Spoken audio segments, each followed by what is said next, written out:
आपका जो प्रश्न है बहुत गंभीर है। ये हम सबको परेशान करता है कि जिन पर हमको बहुत उम्मीद थी, अपेक्षा थी, बीजेपी भारतीय जनता पार्टी, वो धर्म के विरुद्ध चले गए और उसके लिए वो उत्तर देते हैं कि हमारे पास बहुमत नहीं था, हम सभी पक्षों के साथ मिलकर सरकार चला रहे थे।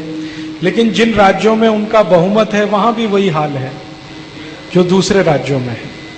तो जो साधु संत समाज है इसको बहुत दुख है, क्योंकि सही बात उनकी ये है कि बहुत मेहनत इन्होंने की थी, साधुओं ने, संतों ने, तब जाकर बीजेपी 2 सीट से 184 सीट तक पहुंची थी। बहुत मेहनत की है। अब उनको ये दुख है। तो अब उनका प्रश्न है कि आशा किस पर करें। तो मेरा एक छोटा सा आपको कहना है वो ये कि हमने बीजेपी को सत्ता में लाने की कोशिश की और उसके लिए मेहनत की, वो तो अच्छा था, लेकिन बीजेपी के नेताओं को आप जैसे लोगों ने कोई प्रशिक्षण नहीं दिया। हाँ, जो कमजोरी थी वो ये थी कि साधु संतों ने बीजेपी को सत्ता में तो लाया, लेकिन सत्ता में आकर देश चलाने वाले जो लोग थे उनका कोई प्रशिक्षण नहीं किया आपने, उनका कोई शिक्षण नहीं किया। जो उनका शिक्षण प्रशिक्षण किया होता तो वो पाकिस्तान में जाके बोलते कि मोहम्मद अली जिन्ना तो धर्मनिरपेक्ष था, संप्रदाय निरपेक्ष था, सेक्युलर था। ये तो मूर्खता की पराकाष्ठा है ना कि भारतीय जनता पार्टी का भूतपूर्व अध्यक्ष और इस देश का भूतपूर्व उप प्रधानमंत्री अडवाणी बोले कि मोहम्मद अली जिन्ना तो सेक्युलर था। इसका माने अडवाणी का कोई प्रशिक्षण नहीं हुआ।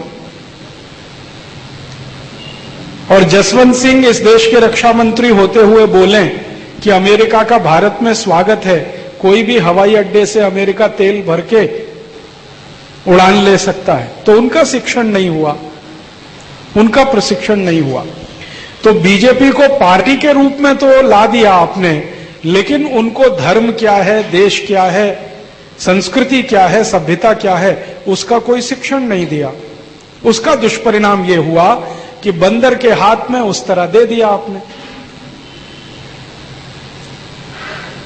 तो बंदर तो क्या करने वाला है, उस तरह से काट ही लेगा अपने गले को या आपके गले को काट देगा। वही उन्होंने किया। अब ये गलती हम ना करें। अब क्या करें?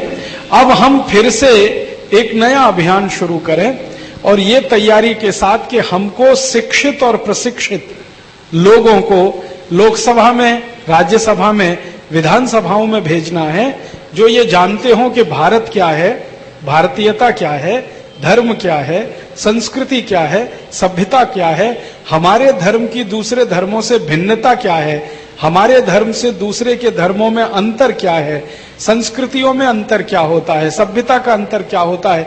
ये शिक्षण प्रशिक्षण लेकर जो लोग जाएं विधानसभा, लोकसभा में, तो इस देश को बदल देंगे और अंत में उन्हीं से इस डेमोक्रेसी को भी बदलवा लेना है।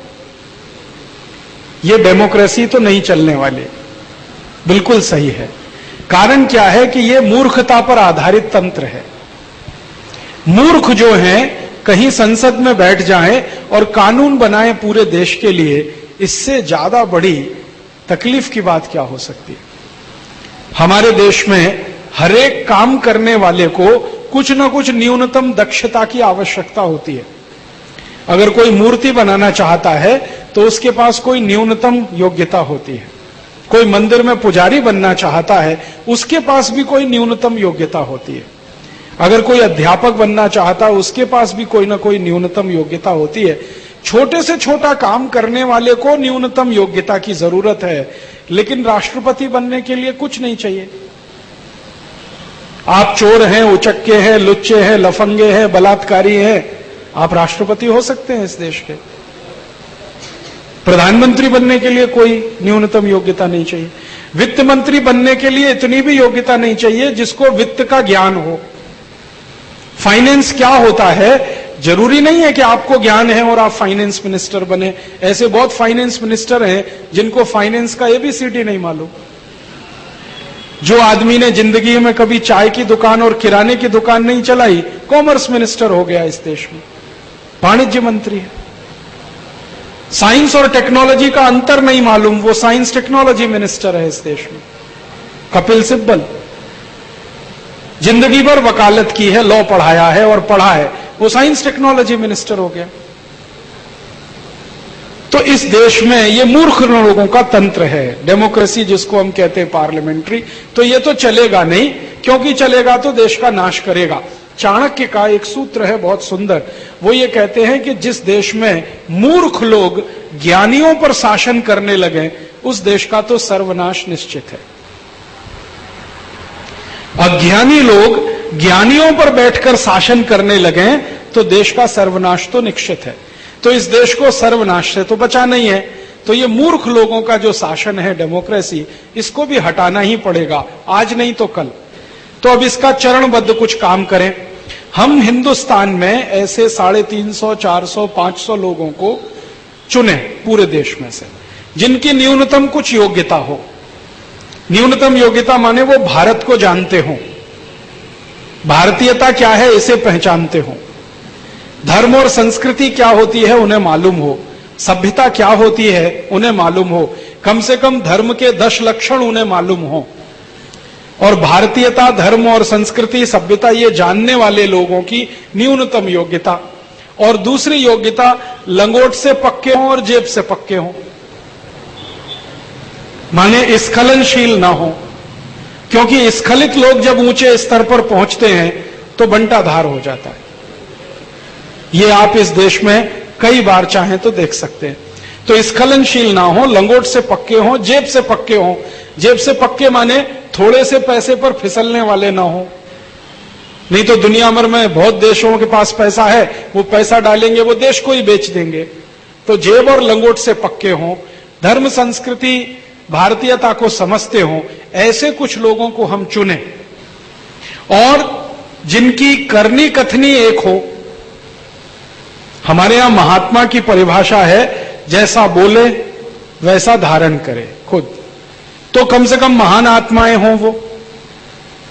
तो ऐसे लोगों को हम चुन लें, 500 चुन लें, 700 चुन लें, 1000 चुन लें, उनकी ट्रेनिंग हो, प्रशिक्षण हो। जैसे आपके यहां कीर्तनकारों की भी ट्रेनिंग होती है ना, पंढरपुर में या तो आळंदी में, बिना ट्रेनिंग के उनको उतारा नहीं जाता, स्टेज पे भेजा नहीं जाता। तो इनकी पहले ट्रेनिंग हो, 2 साल, 5 साल, 10 साल, फिर एक साथ इनको भेजा जाए लोकसभा में, एक साथ भेजा जाए विधानसभाओं में, और वहां जो कुछ भी उल्टा हो गया है उसको खत्म करा के, सीधा करा के, फिर इनको वापस बुला लिया जाए। और सिस्टम क्या हो, पार्टी खत्म कर दी जाए इस देश में से। पार्टी की हमें जरूरत नहीं, बिना पार्टी के ये देश अच्छे से चल सकता है। हजारों साल चलता रहा है, अगले हजारों साल भी चलेगा। प्रतिनिधि के रूप में अगर हमें कोई चुनना है तो हम आपस में बैठकर चुन लेंगे। पार्टी क्या होती है? मान लो हमें नागपुर से अगर कोई प्रतिनिधि चाहिए संविधान और देश और सब व्यवस्था ठीक रखने के लिए, तो नागपुर वाले मिलकर तय कर लेंगे। उसमें बीजेपी कांग्रेस क्या होता है? ये जो पार्टी है ना, ये संगठित गिरोह हैं, गुंडों के, लफंगों के गिरोह बन गए हैं। पार्टी माने गुंडे और लफंगों का गिरोह। इस पार्टी को खत्म करें और बिना पार्टी पर आधारित इस देश में से प्रतिनिधि चुने। प्रतिनिधि मैं चुनूंगा, आप चुनेंगे, दिल्ली से कोई नहीं आएगा। मैं नागपुर में रहता हूं, मुझे मालूम है कौन सा अच्छा व्यक्ति है जो मेरा एमपी होने लायक है, कौन सा व्यक्ति है जो एमएलए होने लायक है, कौन सा व्यक्ति है जो कॉर्पोरेटर हो सकता है, ये मैं समझता हूं। हम तय कर लेंगे। इसमें दिल्ली से कोई आए, चुनाव लड़के दिल्ली जाए, हमें ये व्यवस्था नहीं चलानी। तो अपने अपने प्रतिनिधि हम खुद चुन लें, जगह जगह भेज दें। वो प्रतिनिधि आपस में मिलकर किसी को प्रधानमंत्री चुन लें, किसी को वित्त मंत्री चुन लें, और जिसको हमने भेजा है उसको वापस भी हम बुला लें एक ही मिनट में। जो वो गुंडा निकले तो, बदमाश निकले तो, लुच्चा लफंगा निकले तो। ये नहीं कि 5 साल हम इंतजार करते रहें, दोबारा चुनाव आएगा तब उसको हराएंगे। ये 5 साल क्यों इंतजार करना? आज हमें मालूम है कि हमारा प्रतिनिधि गलत है, 2 मिनट में वापस बुला लें। जैसे घर के नौकर को बदल देते हैं, पता चला कि ये चोरी कर रहा है, 1 ही मिनट लगाते हैं निकालने में, ऐसे ही एमपी एमएलए को 1 ही मिनट लगना चाहिए संसद से बाहर निकालने में, विधानसभा से बाहर निकालने में। और ये सारा कंट्रोल लोगों के हाथ में रहे, प्रतिनिधि तो हमारे नौकर की तरह से काम करें, तो ये व्यवस्था ठीक चल जाएगी। ऐसा विकल्प है। तो इसमें पहला चरण ये है कि आप ऐसे पूरे देश के लोगों से कहिए कि 500-700 लोगों को चुन लें। आप मानते हैं कि ये बहुत अच्छे हैं, आपकी नजर में कोई अच्छे हैं, मेरी नजर में कोई अच्छे हैं, हमको इस देश में लीडर्स तैयार करने हैं, भविष्य के नेता इस देश में बनाने हैं, जिनकी समझ है और अकल है। डिग्री और समझ का कोई लेन देन नहीं है, आप ये ध्यान रखिए। कई बार डिग्री लिया हुआ आदमी महामूर्ख हो सकता है और कई बार बिना डिग्री का बहुत विद्वान हो सकता है। तो आजकल हमने ये डिग्री के साथ अपनी योग्यता को जोड़ना शुरू किया है। डिग्री कागज का टुकड़ा होता है, उस पर शहद लगा के चाटो तो विटामिन सी भी नहीं देता, और वो कागज के टुकड़े को हम घर में लगा के बड़ा समझते हैं। वो कागज ने आपको इज्जत दी है, आपके ज्ञान ने आपको इज्जत दी है, आपके आचरण ने इज्जत दी है। तो ज्ञान ऊंचा है, आचरण ऊंचा है, डिग्री ऊंची नहीं है। अंग्रेजों ने डिग्री ऊंचा बना दिया, ज्ञान और आचरण सब नीचे चला गया। तो हम ऐसे कुछ लोगों को चुने जो ज्ञान और आचरण में अच्छे हों, भले वो डिग्री हो या ना हो, ये सब इम्मेटीरियल नहीं है। क्योंकि इस देश में जितने विद्वान हुए, गोस्वामी तुलसीदास की कोई डिग्री नहीं थी, संत ज्ञानेश्वर किसी यूनिवर्सिटी से पीएचडी करके नहीं निकले, रामदास स्वामी ने इतना बड़ा दासबोध लिख मारा, वो कहीं नहीं गए रिसर्च करने के लिए, ना अमेरिका ना यूरोप। तो हमारे यहां तो ऊंचा काम उन्होंने ही किया है जिनके पास कोई डिग्री नहीं है। इस देश में डिग्रियों से ज्ञान का, आचरण का, चरित्र का कोई लेना देना नहीं। ज्ञान में ऊंचे, आचरण में ऊंचे, चरित्र में ऊंचे 500-700, 1000-2000 लोगों को चुन लें या 10-20 हजार लोगों को चुन लें। कुछ विधानसभा के काम आएंगे, क्योंकि विधानसभा में 4500 लगते हैं, लोकसभा में 850 लगते हैं, म्युनिसिपल कॉरपोरेशन में 14,000 लगते हैं।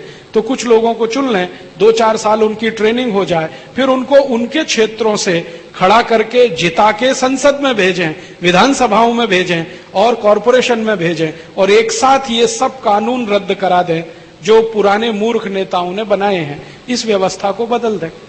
इसमें 4-5 साल लगेंगे, ज्यादा से ज्यादा 5 साल लगेंगे, इससे ज्यादा समय नहीं लगने वाला। बस हमें एक कदम आगे बढ़ाना है। हम पहले तय कर लें कि ये हैं, युवक हैं, युवतियां हैं जिनमें कैपेसिटी है, लीडरशिप ये कर सकते हैं इस देश की, ऐसे चुन लें और उनको ट्रेनिंग देना शुरू कर दें, और वो ट्रेनिंग लेकर फिर जाएं, फिर वहां वो करेंगे जो आप चाहते हैं। आपने बीजेपी को जिताया, उसमें अधूरा काम हुआ, ट्रेनिंग तो आपने किया नहीं, उनकी जिता के भेज दिया। आपको मालूम नहीं था कि ये भी बंदर और उस तरह वाला ही खेल खेल लेंगे, वही उन्होंने खेल दिया। तो अब इसमें दुखी होने की जरूरत नहीं है। अब की बार जो पुरानी गलती है वो दोहराए नहीं। बिना प्रशिक्षण और शिक्षण के किसी का समर्थन न करें चुनाव में वोट करने के लिए। प्रतिनिधि अपने स्थानीय स्तर पर चुनकर जाएं, पार्टियों से उनका कोई लेन देन करने की जरूरत नहीं है, मुझे ऐसा लगता है।